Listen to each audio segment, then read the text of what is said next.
So I didn't introduce myself. I'm Bilatin. I'm a product designer in a studio and also do work at the Mountain Hall. So like I said, today we're looking at how to talk to customers, how do we interview customers. So first question I want to ask, like just interactive. Let's just an open-ended question. Let's just say what we think, right? Who here has ever done a customer interview before? Glenn, Pelagie, have any of you done a customer interview before? No, I've never done that. Okay. Pelagie, what about you? If you can't talk, you can just drop a chat though and just reply on the chat.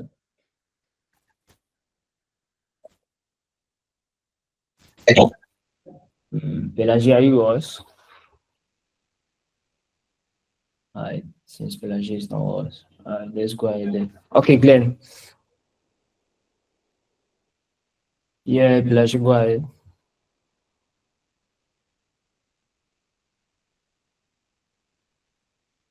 Okay.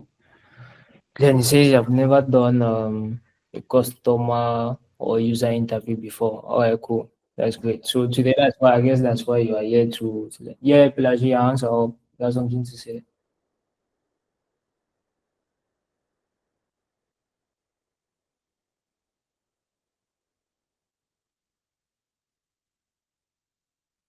Okay. Elijah, I'm not sure if you are speaking, but we can hear you. Yes, good evening and thank you for the day. I have Oh, okay. All right, great. So the question which we're asking is that have you conducted a user or a customer interview before? Have you done this process before?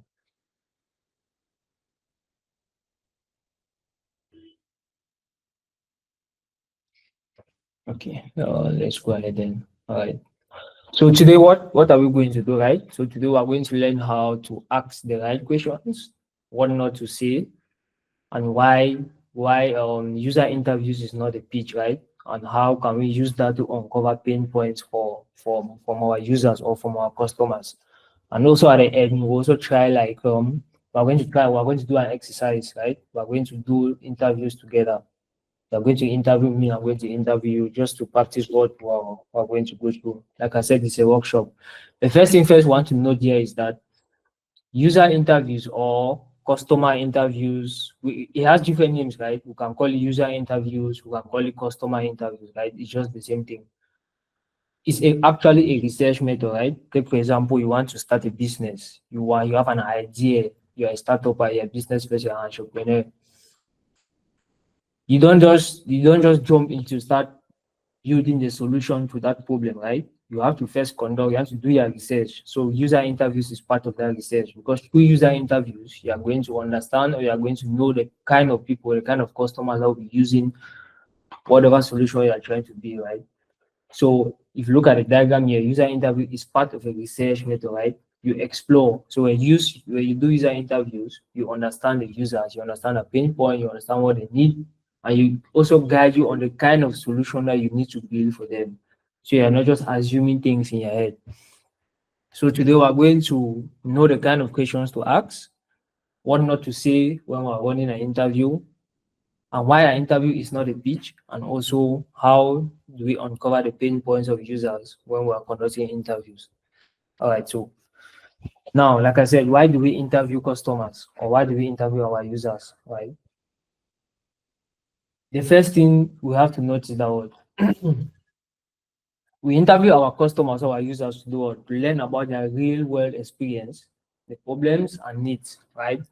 Not to validate our ideas, but to discover the truth on how they think, they behave, and make decisions.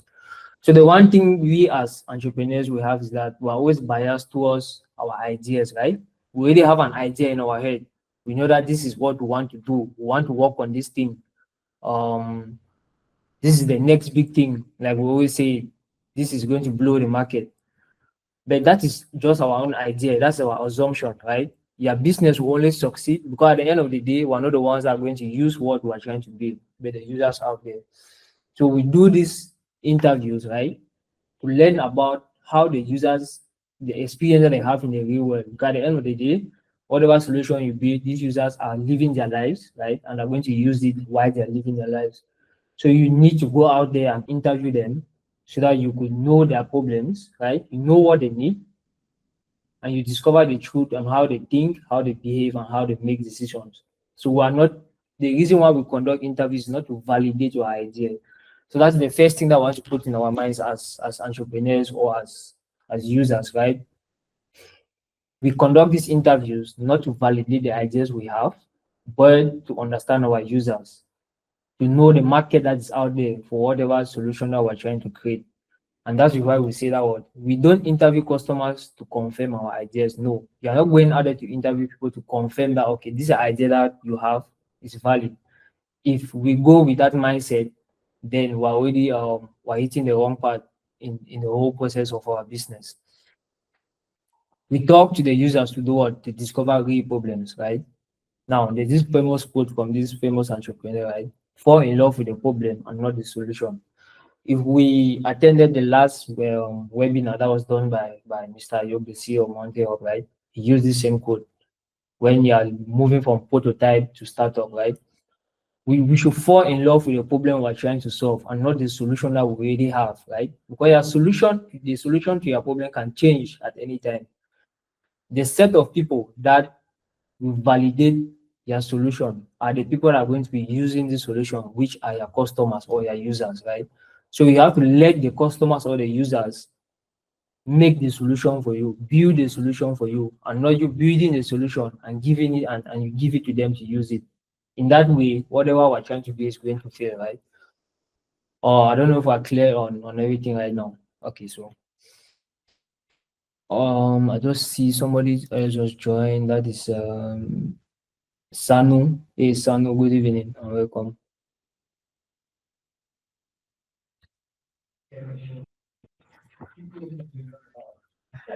All right, so let's move ahead. So I don't know if any of us here has conducted interview before, but I'm going to ask this question: what was the one thing a customer or a user? It might not be a customer or a user. Just think of one thing that somebody has told you, right? That changed the way you thought about something. Let's drop that on the chat so that we can all of us can see what we think.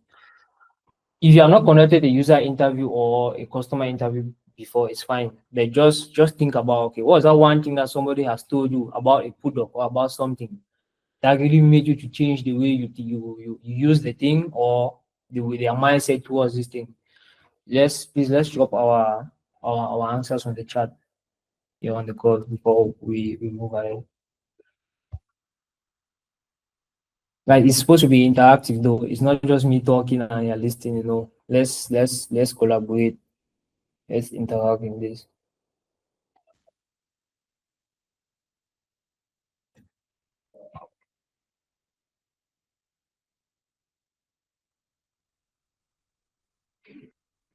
Glenn, Pelagie, Sanu, okay.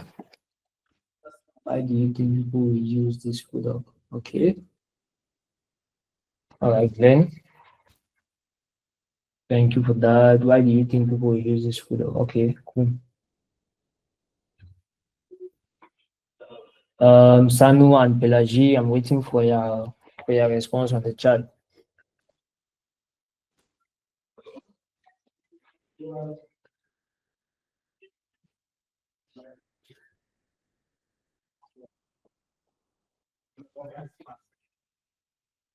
Okay, while we're dropping our responses, let's move ahead.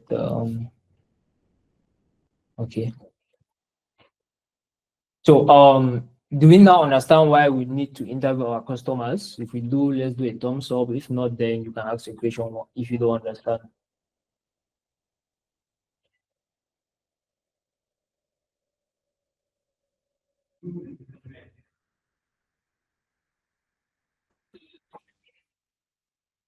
Yes, Pelagie. Your answer. Oh, I guess you have a question. You can go ahead. So the question I have is, Yeah. from the beginning, from the start, you said customer interviewing does not Yeah. necessitate you going to pitch out.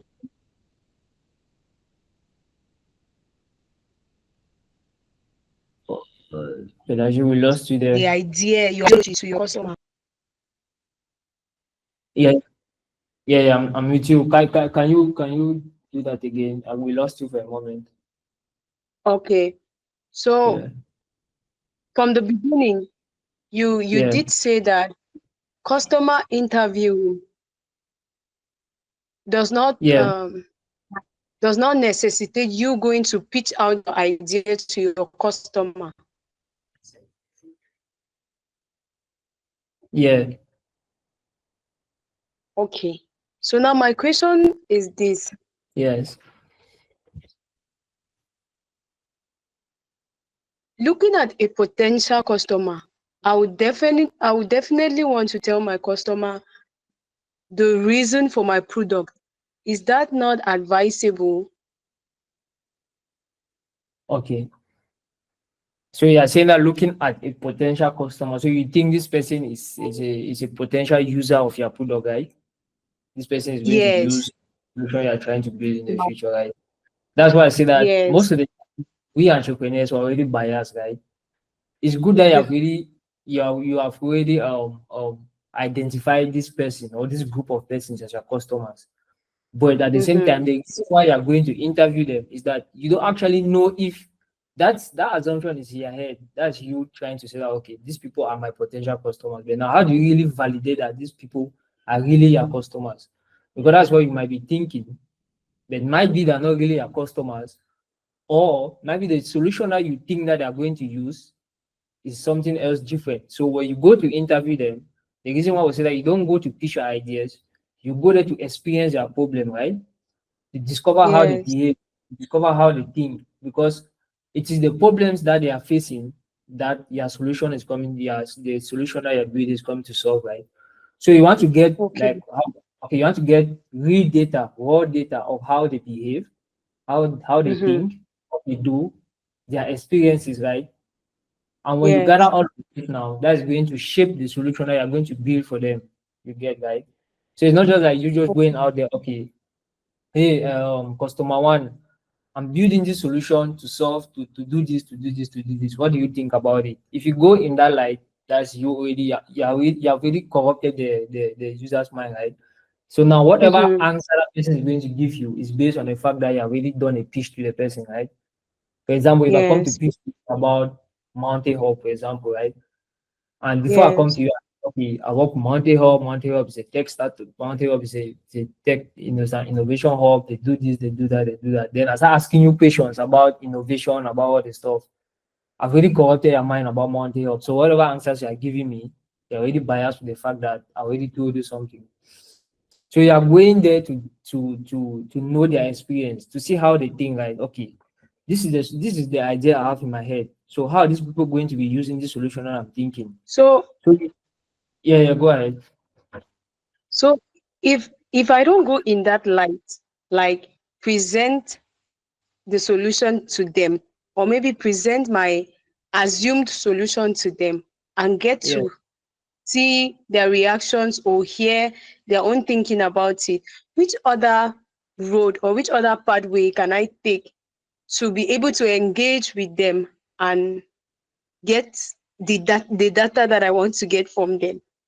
All right, good question. So that's the reason why you're actually attending this workshop, right? As we go ahead, you are going to see how to do that, right? The kind of questions you can ask, right? The Okay. questions you ask, what you can get from them.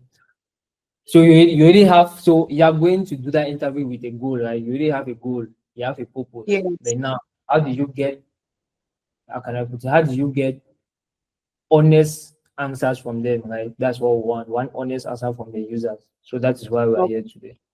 Yeah. Okay. Okay. Thank you. Thank you. Any other question from anybody before we proceed?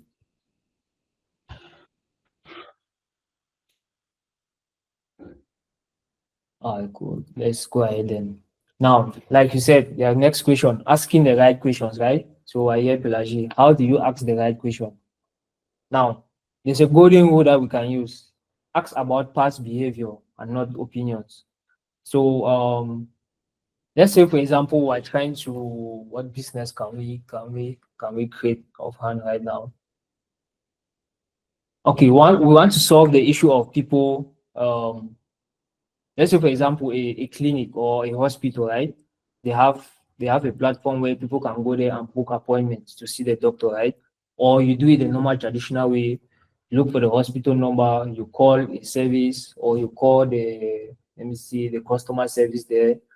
You talk to them, they give you their availability, you book an appointment, and then on the day of the appointment, you call again and you go to the hospital to visit, right?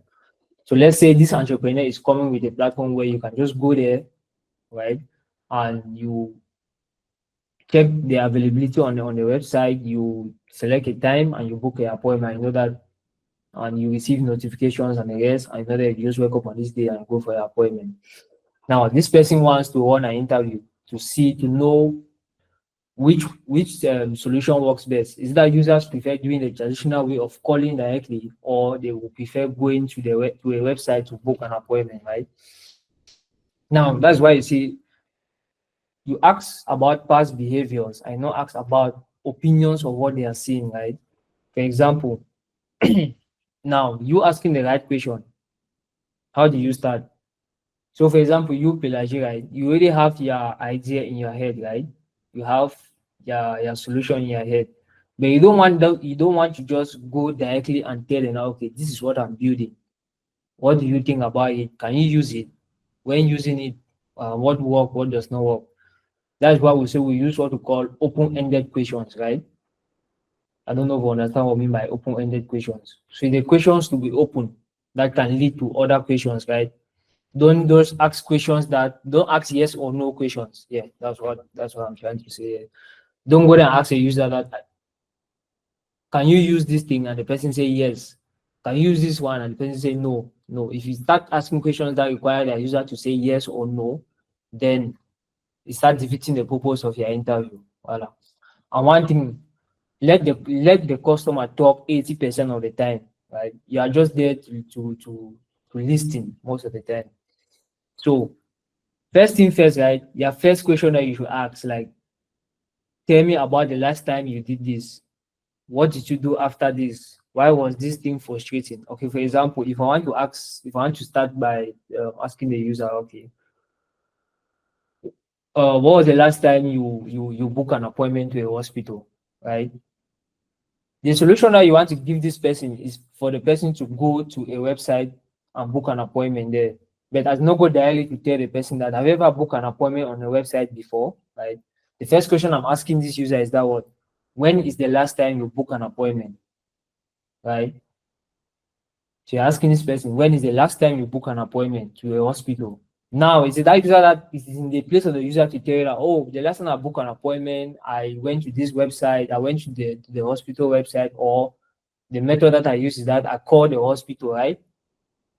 So you get the two things. So you don't just bombard the user with the first question. When is the last time you booked an appointment to this hospital on their website? No, you ask them, when is the last time you book an appointment to a hospital or to this hospital? And the user will tell you that maybe they use the hospital website or they call the hospital directly. So those are what we call open-ended questions. So you always use open-ended questions so that the user mind is free. You don't tie them to a particular spot to answer the question in a particular way. I don't know if I have questions. This particular part understood. Asking the right questions. So asking about behavior, not opinions.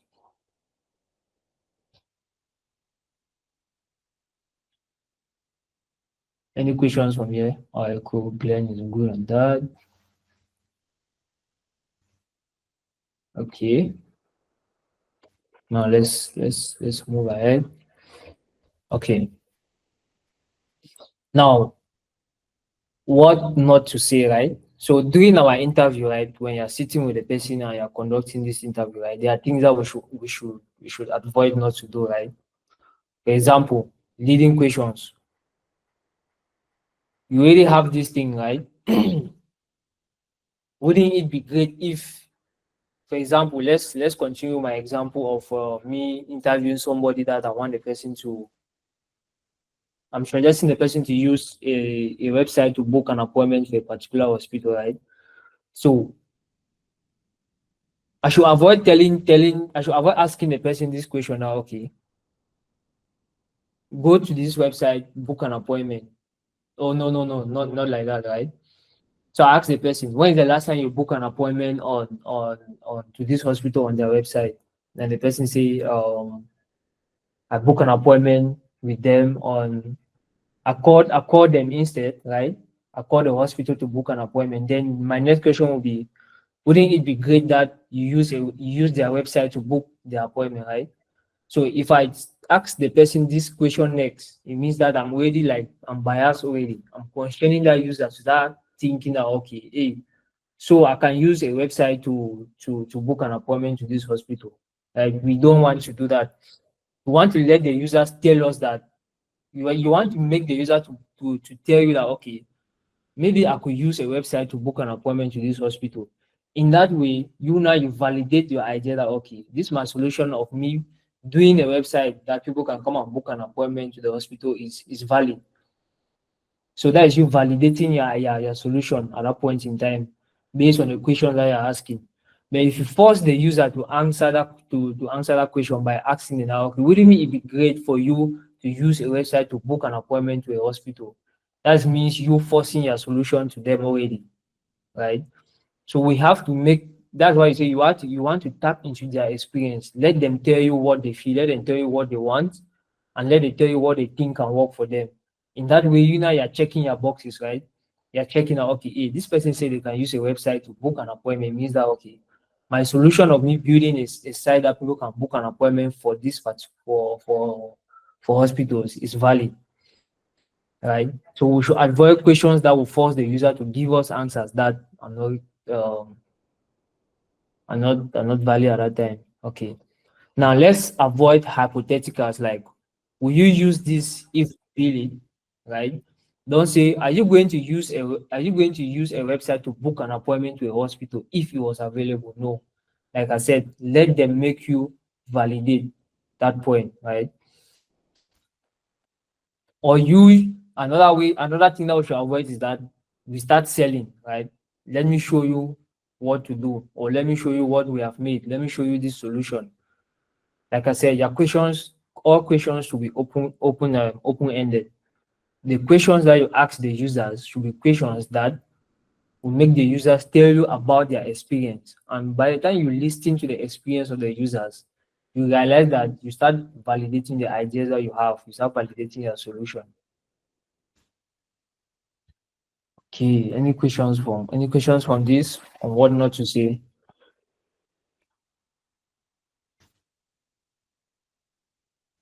Pelagie, Glenn, any questions? My only worry is I had network issues when you were explaining this part. So can you just give a little brief recap, especially on the selling part? Then that's okay. No, the Okay, hypothesis part, hypothesis and selling. Yeah. all right. Pelagie, your question, so that I'll just go ahead with all the questions. The answer. Just like he's saying, network is really dancing on and off. So I don't know if it's being recorded or they are pre-prepared notes. I don't know if I'm supposed to ask that, but I would really appreciate it if at the end we could have maybe notes or something because I'm trying to make notes, but network is not allowing me. Okay, okay. I'm sure, Mr. Martin, I'm sure we're recording, right? So at the end, we could share this.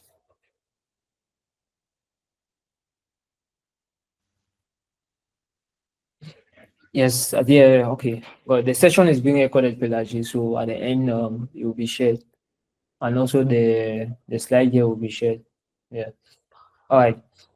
So, Glenn, you're talking that you do not understand the hypothesis and the selling part, right? So, like I was saying, when you're going to interview a user, right, you don't just go there to start selling your solution, right? Or you don't tell them that what if they use this solution, like what if they use your solution, right? You want them to ask, you want to ask them questions that will make them say things that will make them tell you their experience. And from their experience, you realize that okay, their solution is what your solution can solve the problems that they are going through based on their experience. So, like I said, taking the example that we use, okay, somebody booking an appointment on a website to a hospital. Okay. So somebody booking an appointment for a website on a website for a hospital, right? So like I said, my first question will, when is the last time you book an appointment? And the person says, okay, um, the last time I booked an appointment to this hospital, I called the hospital and I booked my appointment with the reception desk, and after they sent me my appointment date, or the person tells you, oh, I booked my appointment to this hospital through their website, and I did this and did this and I did that, right? That's the start. Now, if I went ahead and tell the person that, okay, hey, Glenn, when the last time you book an appointment, when the last time you book an appointment to this hospital on a website? So that's me telling them that, okay, hey, so you can book an appointment to this hospital on a website. We don't want to go towards that. We don't want to go. We don't want to go using that direction, right? That's also we should avoid using leading questions, because you already let the user to know that, okay, they can book an appointment to this particular hospital on a website, right? Instead, we want to ask them a question in such a way that they are the ones that will tell us that, okay, I book an appointment to this hospital, I use this method, I use the traditional method of calling the hospital, or I book the appointment using a website, right? So in that way, you know that, okay, this is the method that they used to book an appointment. Now, another way will be if, okay, now let's go to the hypotheticals. So if the person tells you that, okay, I book an appointment to this hospital by calling them, and you ask them, okay, walk me through this process. How did you feel? What did you go through? What was your experience booking your appointment to the hospital by calling them? And the user explains to you, okay, I called the hospital, they answered, they gave me a date, a time, and I respected all of those. You say, okay, nice. So, and you ask them when you ask them now, what is their experience? How did they feel when they were doing this, when they were booking this appointment, right? Now they're going to explain to you the difficulties that they went through. They're going to tell you what they did not like in that process, right? So at that moment, you don't want to go and ask them that, okay, I realized that based on your answer that you gave me, you had difficulties booking an appointment to this hospital. You don't want to go now and ask them that, okay, will you use a website to book an appointment to this hospital?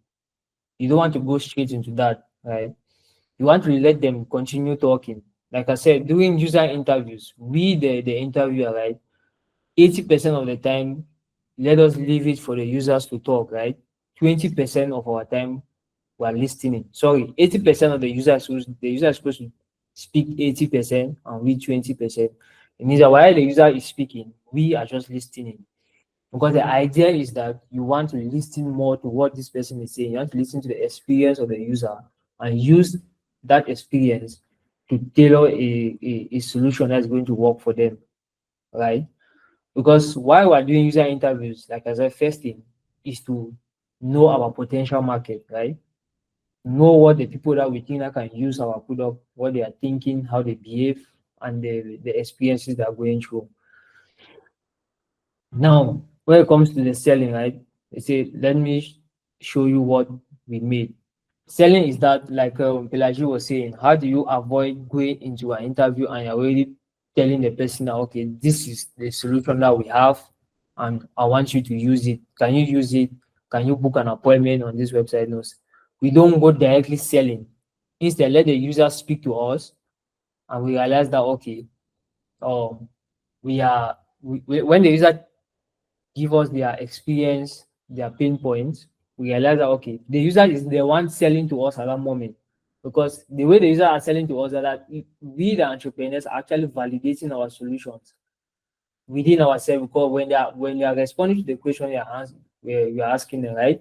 The response that they give, you are checking your boxes on your solution. Okay, this user said that, okay, it was difficult for them to book an appointment to this hospital by calling them because maybe they called them 3 times and they did not respond. On the day of the appointment, nobody called them to remind them. On the day of the appointment, they forgot totally that they had an appointment. They had no reminder. So you are checking out, maybe your solution is an online platform that they can go there, book an appointment and they send them reminders, maybe 2 days, 3 days, 30 minutes to the appointment time. So that is you validating different aspects of the solution that you can build. So we don't want to sell that to them directly, but want them to explain to us their experiences so that we now can validate that. I don't know if that answer your question, Glenn. All right, Yeah, cool. very much. Okay. Okay. Now I want us to do like a mini exercise, right? So I don't know if you guys can see my screen clearly. So there's a question here, right? So let's fix this question. Will you will you like a faster checkout button on the home page? Let's just drop um if I ask you to fix this question, right? If you are conducting an interview for a user, let's just drop on the chat quickly how we can rephrase this question to be open-minded. Let's just drop on the chat. So the exercise is that you fix this question by asking this question in a different way. Would you like a faster checkout button on the home page? Which better way can you ask this question when conducting an interview? Let's just drop it on the chat, please. All right. So I rephrase my question, right? So I'm going to unveil how I wanted to rephrase this question to look okay. Yeah. So I will stop my present. Get that one here, jump here, remove this, back to slideshow. All right. So would you like a faster checkout button on the home page? So this is a better way we can ask this question. Can you tell me about your experience checking out on our website, or what do you usually do when you are ready to check out, right? Because when you ask the user, would you like a faster checkout button on the home page, right? You're already telling them, okay, it means that on the home page I can use a faster checkout button, right? But if you ask them, can you tell me about your experience checking out on our website, right? So they're going to explain to you all the difficulties that they had during the checkout process. So our next slide that we're talking about is let's note that our interview is more of a conversation, right? It's not a pitch or it's not an exam. Even though the name is called an interview, but it's more of a conversation. We're going there to converse with our potential users or our potential customers. That's why I saying that you are not pitching, but you are learning, right? You're not going there to pitch to them, but you're also going there to learn from the customers, from their experiences, from their pain points, to learn their behaviors, right? To learn what they need and to learn how they behave. So that all of these learnings is going to help you to build a better solution for them, right? So that's why I would say that let the customer guide the conversation. It is not you that's going to guide the conversation, but let them talk, right? So example phrases that we can use when we're doing our interviews is like, can you tell me more about that? Can you tell me more about this? What happened next? How did you feel when you did this, right? How did you feel when you're going through this process, right? Can you tell me more about this process? What happened after this step, right? So this kind of conversations, or this kind of questions that you ask them, the open-ended questions, makes them to give you honest answers, right? They speak with you, they discuss with you, they give you their honest truth about how they felt, the pain points that they have, what they needed, what if their expectations were met, right? And like I said, the most important thing when we're doing users interview is that silence is powerful. Let's not rush it, right? Because you want to just do the thing fast and get done over it. No. Silence. When the users are speaking, the most important thing is that you listen to them and you record what they are saying. Because it is by you listening that is when you are going to capture the most important things that they are saying. You are going to capture um you're going to get their pain points and you're going to have better ideas on how to build a better solution for them. Are we good on that? Any questions on that? Anything? All right, cool. Nigeria, Glenn, I'm good on that. All right, let's move on then. Okay, now, like I said, the next thing that we're supposed to learn today is how do we uncover pain points, right? How do we uncover pain points from how our users are talking? So that's why they say ask why 3 times, right? So if the user said, um, okay, let's go back to our example of the person that is booking, excuse me, the person that is trying to book an appointment with the hospital, either by calling them directly or by using their website to do it. So you ask for you to uncover the pain point of this person. What process worked for them, or what process did not work, is by you saying, okay, why did that matter? Why did you feel stuck? Why didn't you use something else, right? So, for example, let's use our example of the person booking an appointment.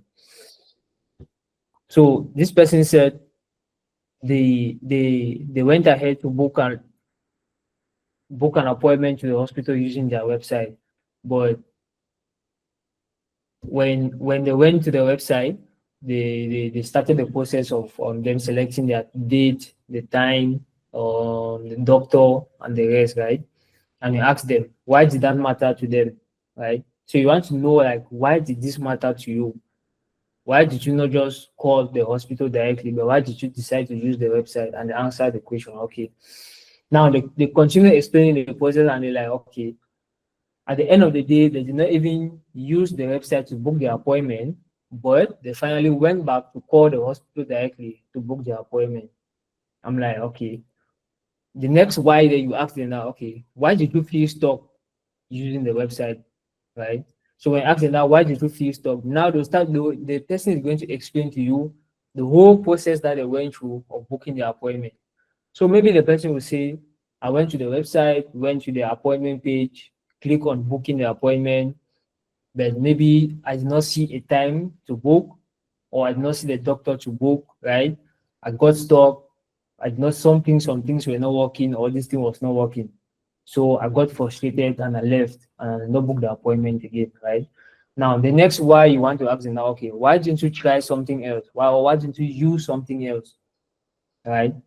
Now the person can answer you, okay, maybe they do not know that this other thing exists, right?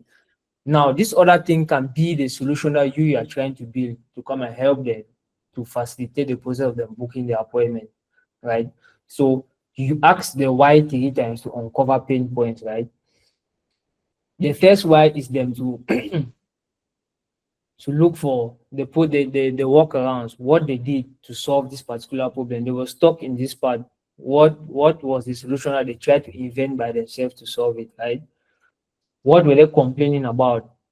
How was their emotions when they were explaining to you this process?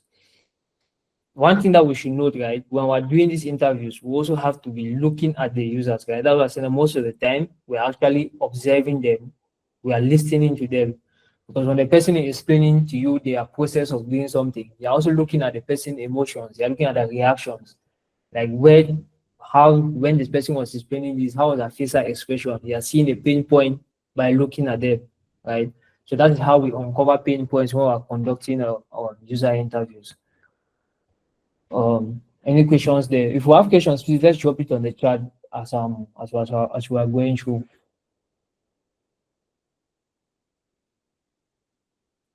All right, cool. Okay. So before we move to the next thing I was supposed to do is, okay, now we have gone through I've gone through how to ask the kind of question to ask, right? I've gone through what not to say. We're going through how we're going through the reasons why an interview is not a pitch but a conversation, right? And we've gone through how to uncover pain points, right? Now there are some little things that we have to be doing, like we call them clues, right? Clues are like when you're conducting these interviews, there's some things that you just have to take note, right? To engage, to make the conversation engaging, right? Like I said, we call them rapport. Rapport is like you creating a relationship between you and the customer, right? So building rapport. So building rapport is that you're building a relationship between you and the person you're interviewing.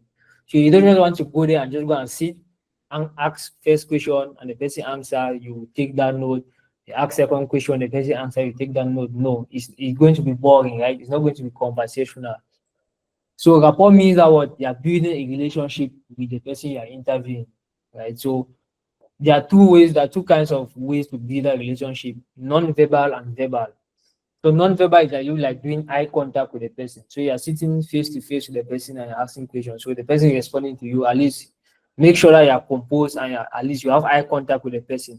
For the person to know that okay, truly you are listening to what they are saying, right? Because if you jump, even though they say silence is key, but at least you don't just want to make the whole place boring, or you don't want to make if it's online, you don't want to make it boring. That's why if you look at the way we're doing this workshop, right? I don't want to make it feel like okay, I'm the one that's sitting here, I'm talking, and you guys are just listening, right? It's going to be boring. At least you need to be engaged in conversational, right? So first thing first is frequent eye contact. At least you have to make eye contact with the person you're interviewing, so that the person should also see that okay, truly you are engaged and you are really listening to what they're saying. Also by nodding your head, right? So when the person is responding to your questions, at least you should make some actions. You nodding your head, you raise your eyebrows, or your posture can change based on what they are saying, right? I don't know if we're actually understanding what I'm saying here, or what we're saying building relationship. Now, those are non-verbal cues, right? Now, verbal cues will be like, okay, the person answers a question. The person answers a question, will be like, okay, you just like acknowledge, say, okay, cool, oh, okay, right? Don't the tip here is that when a person answers a question, don't say yes, right? Always use okay when a user answers a question. Always use okay. Don't say yes. Because when you say yes to something, it means that you're already giving the user an idea of what can happen, right? So just say okay. Or when the person answers the question, you say right? We know the normal That is to make the participant or your customer or your user know, okay, truly you are participating, you're listening to what they're saying, you're understanding them, you're feeling them as well. So, like I said, it's conversational. It's not an exam. It's not a pitching contest that you go and stand, you pitch, then the person just listens. No, conversational. You have to build relationship with that person, right? When you build that relationship with the user, the person now is open enough to give you honest answers to the questions that you ask them. Questions. If you have questions, we can drop them on the chat and we follow up from there. So we say in case of non-verbal cues, how do we tackle that on online meetings? All right. So if it's an online meeting, right? Normally, if it's an online meeting, the interview is going to be video, not audio, right? So you can't conduct user interviews then you are doing audio. It means the user interviews have to be video all the time so that the person is seeing you and also seeing the person. You get that, Glenn? Please throw more light on neutral acknowledgement. Okay. Neutral acknowledgement. Okay. Neutral acknowledgement is, like I said, don't say yes or don't say no. Just say okay. So you are just neutral to it, right? Whatever the person is saying, you are saying okay. You are nodding your head and you're just saying okay, okay, or understood, right? Or tell the person when the person responds to a question, responds to your question, you just say okay, understood, right? Because by the time you start saying yes or you say no, right? It's really it's trying to when you tell the person yes and you say you answer yes, yes, you answer yes, yes, I answer no, no. You can in that way you can play with the users the way the user is going to give you the answer, right? The person is not going to be directly honest again with you because you're already making them biased to a particular thing. So you're making them to understand that whatever they were doing was right or whatever they were doing was wrong. So you have to say okay for them to keep them talking and let them not stop. Okay, you say they may not want video. Okay, if they may not want video, then you just have to stick with the excuse with the verbal clues, right? By you acknowledging and making right? If the participants don't want video, yeah, you use the verbal cues instead of the non-verbal. All right, cool. I guess that's clear for you, Glenn, right? All right. So I've gone through all those process. So I prepared a sample interview scenario that I want us to run, right? So let's run through it and see the questions that I so this is us booking a doctor's appointment online, right? Okay. So if you look at my questions, my first question is, can you walk me through the last time you booked a doctor's appointment online? Right? That's the question I'm asking. I'm asking. Okay, Glenn, can we participate in this? Then I'm guessing you're the one that can talk mostly. They're actually just listening to us. All right. Glenn, I'm the interviewer, right? You're my customer. You're responding to my questions. Now, I've really made a mind bias. I was supposed to cover this question and answers here, but let's just run the exercise. Hey, Glenn, can you run me through the last time you booked a doctor's appointment online? Oh, shit. Can you see my screen now? All right. Just come again, So I sorry. just wanted to do this short interview, right? Just to get the vibe of how the thing can work, right? So Glenn, can you walk me through the last time you booked a doctor's appointment online?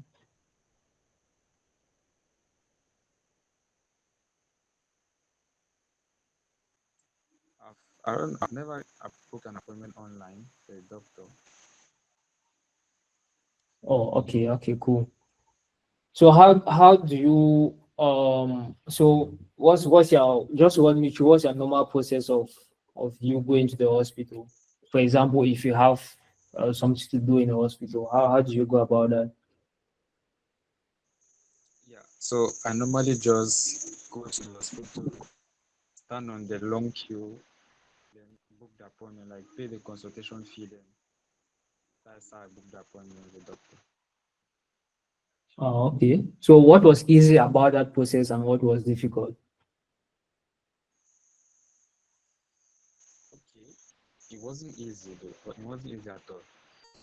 It was mostly difficult because I had to stand for like 30 minutes to 1 hour, then pay, sit down, wait again for 30 minutes to 1 hour, before seeing the doctor. So it wasn't easy. All right. So how did you feel at the different stages? Yeah, I felt really annoyed, tired. I felt really like if there's an easier way to get it done. Oh, okay, cool. Okay. So if you could change one thing about your experience, what would that be?